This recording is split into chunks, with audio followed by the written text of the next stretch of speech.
This is WECT News at 5. Don't take the answer that you're going to have to go blind as the final answer.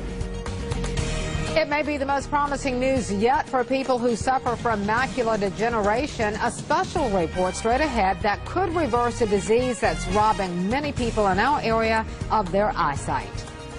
So it's not a cure for what is described as the leading cause of blindness in the country, but what we're about to show and tell you about is a new procedure that has just been approved for those who suffer from a form of macular degeneration, and it can even bring some of their lost eyesight back. WECT's Bob Townsend tells us that hope is the opportunity to see once again, but let's warn you, some of these images could be considered graphic. I can see a little bit, maybe to the side or something. I can't see a whole lot. This is Verlene Smith describing her vision in her right eye after being diagnosed with end-stage, age-related macular degeneration. As you can see in this created scene, her central vision is blocked. Just a black spot is what she sees, but still has peripheral vision.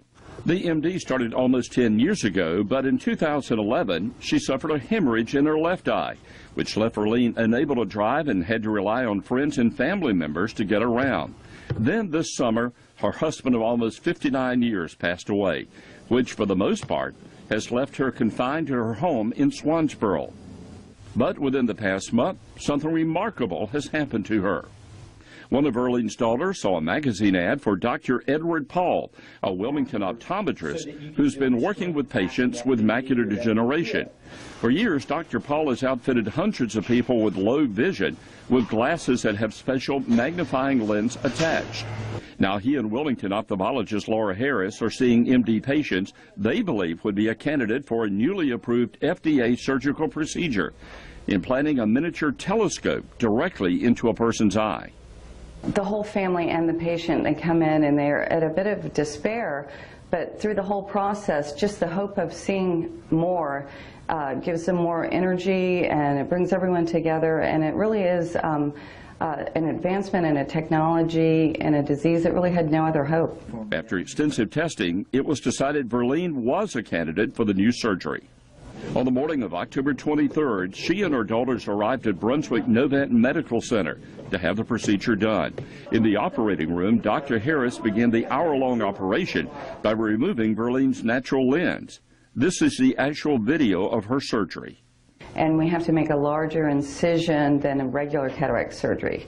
So after she was prepped and draped, I went ahead and made a small incision to remove the lens in the eye, and then we extend that to 12-millimeter incision after the cataract is out so we can place the intraocular telescope implantation. The whole success of this lens is patient selection and making sure that they understand what they're going to get, and that it takes a little bit of time before they're going to be able to see. But it's offering hope, because if they don't do this surgery, there's really no other treatment right now. Because this surgery is so new, Dr. Harris is the only ophthalmologist in North Carolina that's performing the procedure. And Brunswick Novant Medical Center is the only hospital in the state where it's being performed. Of course, as with all other surgeries, there are risks and complications associated with this procedure. But Dr. Paul says it's a risk that all three previous patients were willing to take, and gives hope to those whose lives have been changed because of macular degeneration. We now have options for all of these patients, and if they're not a candidate for either the injections or the implantable miniature telescopes, special glasses many times will help. So again, don't take the answer that you're going to have to go blind as the final answer. Get a second opinion from somebody if that's what you've been told. Now, to be considered as a potential candidate for the telescope implant, an ophthalmologist must first confirm that you do indeed have the disease and you're no longer a candidate for any kind of treatment.